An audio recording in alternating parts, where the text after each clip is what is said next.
Hello friends, कैसे हो आप सब। आई होप आप सब बहुत अच्छे होंगे। आज हम बिहार स्टेट बोर्ड का 5वीं कक्षा की हिंदी की पाठ्य पुस्तक का तीसरा पाठ पढ़ेंगे, जिसका नाम है हुआ यूं की। इसे मृदुला साहनी ने लिखा है, जो कि एक संस्मरण है। इसमें उन्होंने अपने जीवन में एक हुई घटना के बारे में बताया है, जो कि जिसमें बताया गया है कि किसी भी काम में परफेक्शन बार बार अभ्यास के कारण ही, किसी काम में कुशलता बार बार अभ्यास के कारण ही आता है। इसमें उन्होंने श्रवण कुमार के एक नाटक का वर्णन किया है, जो कि उनका पहला प्रयास था और उनमें उसमें उन्होंने बहुत सारी गलतियां भी की। तो कहानी की शुरुआत इस तरह से होती है। हुआ यूं कि मैं चौथी कक्षा में पढ़ता था, जब स्कूल में खेले गए एक नाटक में पहली अदाकारी की। नाटक का नाम श्रवण कुमार था और मैं ही श्रवण कुमार की भूमिका निभा रहा था। निर्देशक 9वीं कक्षा का एक छात्र था। मेरे लिए उसकी योग्यता का सबसे बड़ा प्रमाण यही था कि वह आंखों पर चश्मा लगाए हुए था।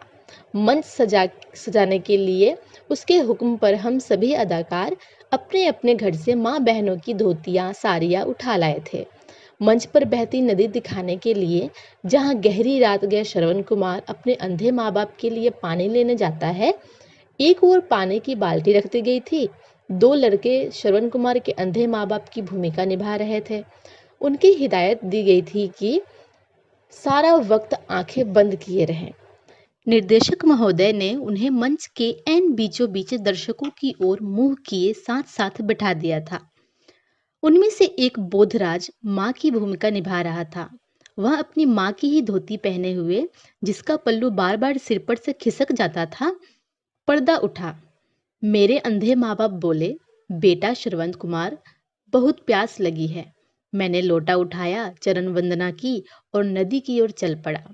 उधर राजा दशरथ उछलता, पैंतरे बदलता और अपनी मूछों को ताव देता पर्दे के पीछे से मंच पर उतरा। पीठ पर बंधे तरकश में से तीर निकाला और यह कहते हुए कि कोई जानवर नदी के जल को गंदा कर रहा है, अपना तीर चला दिया। तीर को मैंने सीधा ऊपर की ओर जाते देखा, पर मैंने उसी क्षण लोटा फेंका और चारों खाने चित स्टेज पर लेट गया और सप्तम स्वर में गाने लगा, मैंने जालिम तेरा क्या बिगाड़ा, तीर सीने में क्यों तूने मारा, क्या खता की बता, मेरी आखिर क्यों अभागे को जल भरते मारा। मेरी आवाज सप्तम स्वर में चल रही थी। सप्तम मतलब सबसे ऊंचे स्वर में, ऊंची आवाज में चल रही थी, जिस कारण हॉल में सन्नाटा छा गया। मैं बराबर गाया जा रहा था, पर गीत इतना लंबा था कि खत्म ही नहीं हो पा रहा था। उधर राजा दशरथ एक पैर आगे और एक पीछे रखे पोज बनाए बिना हिले डुले मूर्तिवत खड़ा था, इस इंतजार में कि मैं गाना खत्म करूं और उसे संबोधित करूं। उसका तीर कमान मेरी दिशा में स्थिर हो गया था। अगर वह एक और तरकश में से निकाल कर तीर अगर चलाता तो बात बन जाती, पर उसे डायरेक्टर ने एक ही तीर चलाने को कहा था। वह चला चुका था। मेरा गीत अभी आधा भी नहीं गाया गया था कि मेरी आवाज फटने लगी। किसी किसी वक्त मुझे लगने लगा जैसे हॉल में बैठे दर्शक हंसने लगे हैं। उधर श्रवण कुमार के अंधे माँ बाप आंखें बंद किए बैठ ही नहीं पा रहे थे। कभी एक तो कभी दूसरा आंखें खोल देता। उसे देखकर दर्शक हंसने लगे थे। वह देख उसने फिर आंखें खोली है। सहसा हॉल में ठहाका हुआ। बोधराज के सिर पर से, जो अंधी माँ की भूमिका में था, धोती का पल्लू खिसक आया था और नीचे से उसका घुटा हुआ सिर यानी कि गंजा सिर निकल आया था। और फिर किसी ने ऊंची आवाज में कहा, वह देख, फिर से देख रहा है। उसने फिर से आंखें खोल दी है। हॉल में बार बार ठहाके उठने लगे, फिर बार बार तालियां बजने लगी। फिर जब मैंने गीत समाप्त करके तड़प कर मरने का अभिनय किया तो हॉल में सीटियां बज रही थी। मेरी कक्षा के एक अध्यापक मेरे भाई बलराज से कह रहे थे, यह तेरा भाई क्या कर रहा है। मेरी मृत्यु के बाद अभी और संवाद बोले जाने थे। बूढ़े माँ बाप के साथ राजा दशरथ के संवाद, अंधे माँ बाप को अभिश्राप देना था, पर नाटक का शेष भाग में भूल गया और झट से उठ बैठा। इससे हॉल में हंसी के फवारे फूट उठे। किसी ने आवाज कसी, लेटा रह लेटा रह। पर मैं इतना बेसुध हो गया था कि मेरी समझ में नहीं आ रहा था कि क्या करूं। मुझे और तो कुछ नहीं सूझा। मैं फिर लेट गया। जिस पर ऐसी तालियां बजने लगी कि थमने में ही नहीं आ रही थी। सीटियां, तालियां, ठहाके, तरह तरह की आवाजें देर तक चलती रहीं। यह मेरी पहली अदाकारी थी। तो दोस्तों, ये भीष्म साहनी का लिखा हुआ कहानी है। इसके शब्दार्थ हम कहानी पढ़ने से पहले ही पढ़ लेना चाहिए। उससे हमें कहानी पढ़ने में काफ़ी हेल्प मिलता है और शब्दार्थ भी हमें याद हो जाते हैं अच्छे से। आप इसको एक बार पढ़ लीजिएगा। आगे अभ्यास के प्रश्न की तरफ आगे बढ़ते हैं। पहली अदाकारी में से प्रश्न है, श्रवण कुमार की भूमिका किसने निभाई? जैसा कि हमने कहानी में पढ़ा, श्रवण कुमार की भूमिका लेखक ने निभाई। दूसरा प्रश्न है, बोधराज को किसकी भूमिका निभाने में कठिनाई हो रही थी? बोधराज को श्रवण कुमार की माँ की भूमिका निभाने में यह परेशानी हो रही थी कि उसके सर पर बाल नहीं थे और धोती का पल्लू भी बार बार गिर जाता था। आंखें बंद रखने में कठिनाई हो रही थी। दशरथ मंच पर मूर्ति की तरह क्यों खड़ा था? दशरथ मंच पर मूर्तिवत गाना खत्म होने तथा श्रवण से बातचीत करने की प्रतीक्षा में खड़ा था। तीर लगने के बाद कौन सा गीत गाया गया?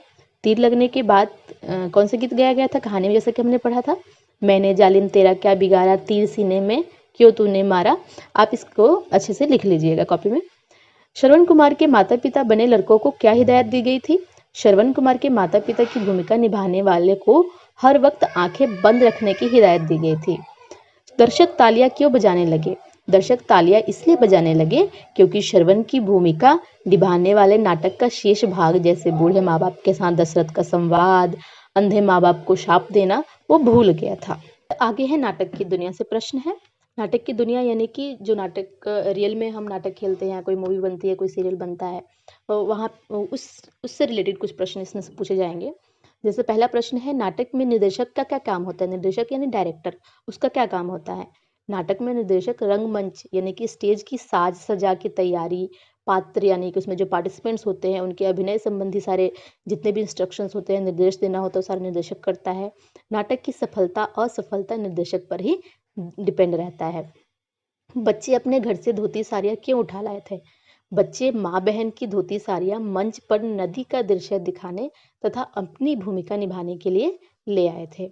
नाटक खेलते समय किन किन बातों का ध्यान रखना पड़ता है? नाटक खेलते समय दृश्यानुसार मंच की तैयारी, दृश्यानुसार मतलब नाटक का जो सीन होता है उसके अनुसार जो भी स्टेज की तैयारी, जितने भी पार्टिसिपेंट्स होते हैं, पात्र होते हैं, उनकी भूमिका के अनुसार अभिनय करना, संवाद बोलने, जो डायलॉग्स होते हैं उनको बोलना, वेशभूषा पहनावा उनका, आदि बातों पर बिल्कुल बहुत ही ध्यान रखना होता है।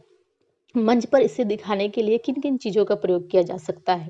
पेड़, कुआं, सांप। आप खुद दिमाग लगाइए कैसे लिखा जा सकता है। पेड़ दिखाने के लिए पर्दा पर बने पेड़ का चित्र बना सकते हैं। कुआं दिखाने के लिए पर्दा पर बने कुएं का चित्र दिखा सकते हैं। सांप रस्सी अथवा प्लास्टिक के बने सांप का दिखा सकते हैं। चौथा प्रश्न है, आपके अनुसार नाटक की सफलता में किसकी भूमिका सबसे ज़्यादा होती है? अभिनेता की, निर्देशक की, नाटक लिखने वाले की या मंच सजा करने वाले की? अपने उत्तर का कारण भी बताना है। तो मेरे अनुसार तो नाटक की सफलता जो होता है डायरेक्टर निर्देशक की भूमिका पर निर्भर करता है, क्योंकि निर्देशक के निर्देशानुसार ही सारे कलाकार जो होते हैं वो अपनी अपनी भूमिका निभाते हैं। तो नाटक में निर्देशक का काम हर बिंदु पर ध्यान रखा होता है।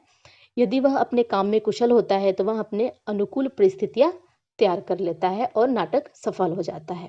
श्रवण कुमार नाटक खेलने के लिए बच्चों को किस किस सामान की जरूरत पड़ी होगी? एक सूची बनाइए। अब कहानी आपने पढ़ा है, इसमें से आप सारे सामान का नाम ढूंढ ढूंढ के लिखिए। मैं कुछ बता देती हूँ आपको। जैसे कि जरूरी सामान क्या थे? साड़ी, धोती, पर्दा, पाउडर, क्रीम, तीर धनुष, बहंगी जो होता है, लोटा, चौकी, दरी और लाइट वगैरह की जरूरत पड़ी होगी। आगे प्रश्न है आपकी बात। आपकी बात यानी कि इन सभी प्रश्नों के उत्तर आप अपने हिसाब से, अपनी सोच और समझ के हिसाब से लिख सकते हैं। अध्यापक हैं या पेरेंट्स अपने बच्चों को पढ़ा रहे हैं तो वो उनसे इसके उत्तर देने के लिए कहें। पहला प्रश्न है, क्या आपको किसी नाटक में अदाकारी का मौका मिला है? उसके बारे में बताइए। तो बच्चे बताइए या फिर पेरेंट्स, अगर आपने कभी किसी नाटक में पार्टिसिपेट किया हो तो उसके बारे में बता सकते हैं। मुझे हाँ एक बार अपने स्कूल में सत्या हरिश्चंद्र नाटक में रोहिताओं की भूमिका अदा करने का मौका मिला था, जिसमें मुझे सांप काट लेता है और मैं मृतवत मंच पर गिर जाता हूँ। क्या आपके मोहल्ले, गांव या शहर में नाटक होते हैं? उसके बारे में बताइए। हाँ, कभी कभी नाटक कंपनी वाले हमारे मोहल्ले में आते हैं और हम टिकट पर नाटक देखने जाते हैं। मेरे लिए उसकी योग्यता का सबसे बड़ा प्रमाण यही था कि वह आंखों पर चश्मा लगाए हुए था। क्या चश्मा लगाने से व्यक्ति योग्य बन जाता है? आपके अनुसार योग्य बनने के लिए क्या जरूरी है? आप अपनी कक्षा, परिवार और गांव में किस किस के को बड़ाई योग्य मानते हैं और क्यों? चश्मा लगाने से कोई योग्य नहीं हो पाता, बल्कि विशिष्ट पहचान अवश्य बन जाती है कि हाँ, उसने चश्मा लगाया, वो चश्मे वाला लड़का है ना, चश्मे वाला आदमी, ऐसा कह सकते हैं। आपके अनुसार योग्य होने के लिए क्या जरूरी है? मेरे अनुसार योग्य बनने के लिए कार्यकुशल होना, मतलब कि अपने काम में परफेक्ट होना, सही काम करना बहुत जरूरी है कि कार्यकुशलता से ही किसी को आदर सम्मान मिलता है। अपनी कक्षा, परिवार और गांव में किस किस को बड़ाई के योग्य मानते हैं और क्यों? मैं अपनी कक्षा में अपने जितने भी मेरे फ्रेंड्स हैं जो अनुशासित रहते हैं, परिवार में माता-पिता, बड़े भाई और गाँव में बुजुर्गों की बड़ाई के योग्य मानता हूँ। इनसे जो होता है हमें सही व्यक्ति बनने की शिक्षा मिलती है। आपको अगर आपको श्रवण कुमार नाटक में अभिनय करने का अवसर मिले, तो आप किस पात्र की भूमिका निभाना चाहोगे? अगर मुझे श्रवण कुमार नाटक में अभिनय करने का मौका मिलेगा तो मैं श्रवण कुमार की भूमिका निभाना चाहूंगी, क्योंकि यह एक आदर्श पुत्र की भूमिका है। आपको किस पात्र की भूमिका निभाने में कठिनाई होगी और क्यों? मुझे भी अंधे माँ बाप की भूमिका निभाने में बहुत कठिनाई होगी, क्योंकि देर तक आंखें बंद करके रखना मेरे लिए भी संभव नहीं है। आगे है अनुमान लगाइए। अनुमान मतलब कि आप अंदाजा से इसका आंसर दे सकते हैं अपने हिसाब से। मैं आपको इसके बारे में थोड़ा बहुत आइडिया दे देती हूँ। श्रवण कुमार के माता पिता बने लड़के आंखें बंद करके क्यों नहीं बैठ पा रहे थे? अब अंदाजा लगाइए क्यों नहीं बैठ पा रहे थे? बच्चे जो होते हैं वो बहुत जिज्ञासु होते हैं, उनको खुद से ही चीजें देखने में ज्यादा इंटरेस्ट होता है, ज्यादा उनके अंदर एक्साइटमेंट होता है। इस कारण से श्रवण के अंधे माता पिता जो बने थे लड़के, वो आंखें बंद करके नहीं बैठ पा रहे थे। लेखक की आवाज क्यों फटने लगी थी? क्योंकि गाना बहुत लंबा था और इसकी वजह से उसकी आवाज जो थी फटने लगी थी। अध्यापक ने ऐसा क्यों कहा कि यहाँ तेरा भाई क्या कर रहा है? अध्यापक ने लेखक के भाई को ऐसा इसलिए कहा क्योंकि लेखक श्रवण की भूमिका ठीक से नहीं निभा रहा था। आगे है खोजबीन। इस पाठ में से उन अंशों को खोजकर बताइए जिनसे यह पता चलता हो कि दर्शकों को नाटक पसंद आ रहा था। बोधराज, जो कि अपनी माँ की भूमिका निभा रहा था, वह अपनी माँ की ही धोती पहने हुए था, जो पल्लू सिर पर से बार बार खिसक जाता था। अंधे माँ बाप की भूमिका निभाने वालों को बार बार आंखें खोलना, बूढ़े माँ बाप के साथ ही दशरथ का संवाद, दशरथ को शाप देना, श्रवण का झट से उठ जाना आदि दर्शकों को बहुत ही मजा आ रहा था। भाषा के रंग, यानी कि अब हम हिंदी ग्रामर के बारे में थोड़ा सा यहाँ पे बात होगी। क्या है गहरा? अब यहाँ पे एक लाइन दी गई है, इसको पढ़ के इसमें गहरा का जो अर्थ होता है अलग अलग जगह पर, उसके बारे में हम पढ़ेंगे। जहाँ गहरी रात गए श्रवण कुमार अपने अंधे माँ बाप के लिए पानी लेने जाता है, इस वाक्य में गहरी रात का अर्थ बहुत रात होना है। नीचे दिए गए वाक्यों में रेखांकित अंशों को अर्थ बताइए। इसमें एक गहरा राज है, इसका अर्थ है बहुत बड़ा रहस्य।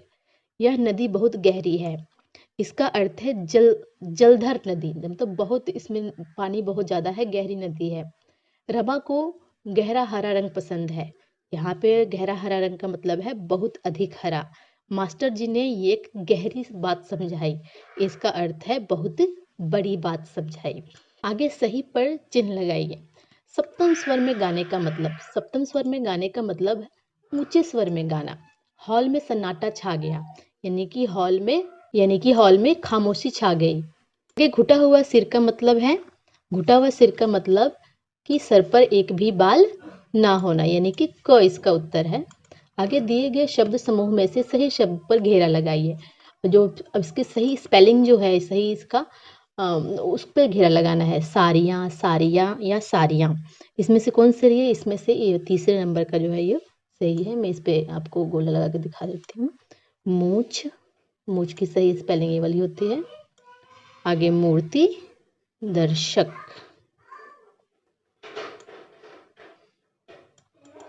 हॉल या हाल, हॉल में बैठे दर्शक हंसने लगे। शब्द में हा के ऊपर आधा चांद बना है, इसका प्रयोग ज्यादातर अंग्रेजी में आए शब्दों में होता है। अब नीचे दिए गए शब्दों को बोलकर पढ़िए, क्या कोई अंतर नजर आया? जैसे इसको अगर मैं पढ़ के आपको सुनाती हूँ, इसको पढ़ेंगे हाल, इसको हॉल। काफी, कॉफी। बाल, बाल। डाली, डाली। इन शब्दों को भी बोल बोल कर पढ़िए। नीचे दिए गए वाक्यों को सही शब्दों को पूरा कीजिए। मुझे डैश कटवाने में डर लगता है, मुझे बाल कटवाने में डर लगता है। रोहित ने ऐसा बल्ला घुमाया कि डैश दीवार के पार चली गई। ऐसा बॉल घुमाया कि डैश तिवर के आपका क्या हाल है, आपका क्या हाल है। यह खाना 20 बच्चों के लिए काफ़ी है। यह बहुत गर्म कॉफ़ी है। आगे शब्दों की दुनिया। निम्नांकित शब्दों में वाक्य में दिए गए खाली स्थानों को भरिए। प, में, के और ने। दर्शक हॉल डैश बैठे थे। क्या भरेंगे इसमें? दर्शक हॉल में बैठे थे। बोधराज डैश कुछ समझ में नहीं आया। बोधराज को कुछ समझ में नहीं आया। हम सभी मंच पर खड़े थे। माता पिता डैश अपनी आंखें खोल दी। माता पिता ने अपनी आंखें खोल दी। श्रवण कुमार डैश माता पिता उसके बहुत प्यार करते थे। श्रवण कुमार के माता पिता उससे बहुत प्यार करते थे। मानसरोवर के अक्षरों से नए शब्द बनाइए। मानसरोवर एक शब्द है, इसमें इतने सारे म, न, स, ये सारे अक्षर दिए गए हैं। इनको यूज करके आपको नए नए शब्द बनाने हैं। यहाँ पे मैं कुछ शब्द बता देती हूँ, जैसे रामचरितमानस, सम्मान, मान या मानव। आप अपने हिसाब से भी इसमें नए शब्द बना सकते हैं। नाटक की दुनिया से जुड़े शब्दों की सूची को आगे बढ़ाइए। अदाकारी, गीत, वाद्य यंत्र, सज सजा, पर्दा पोशाक आदि। आप इसमें आप कहानी इसको लेसन को अच्छे से पढ़िए और इसमें से जितने भी मुश्किल शब्द है या फिर कुछ इम्पोर्टेंट शब्द है उनको आप अपनी कॉपी में लिखिए। यह था हिंदी का तीसरा पाठ। मैं आशा करती हूँ कि आपको अच्छे से समझ आ गया होगा। फिर भी कोई डाउट या सुझाव हो तो कमेंट करके ज़रूर बताइएगा। इस पाठ के सॉल्यूशंस के स्क्रीनशॉट आपको नेक्स्ट स्लाइड में मिल जाएंगे। साथ ही अगर आपको हमारा वीडियो अच्छा लगा तो अपने दोस्तों को ज़रूर शेयर कीजिए। अगर नए हैं तो हमारे चैनल को सब्सक्राइब कीजिए और बेल आइकन को भी प्रेस कर दीजिए ताकि आपको नए वीडियो का नोटिफिकेशन जल्दी ही मिल जाए। इसी के साथ मैं अलविदा लेती हूँ। बाय बाय, शब खैर, अपना ख्याल रखिएगा। धन्यवाद।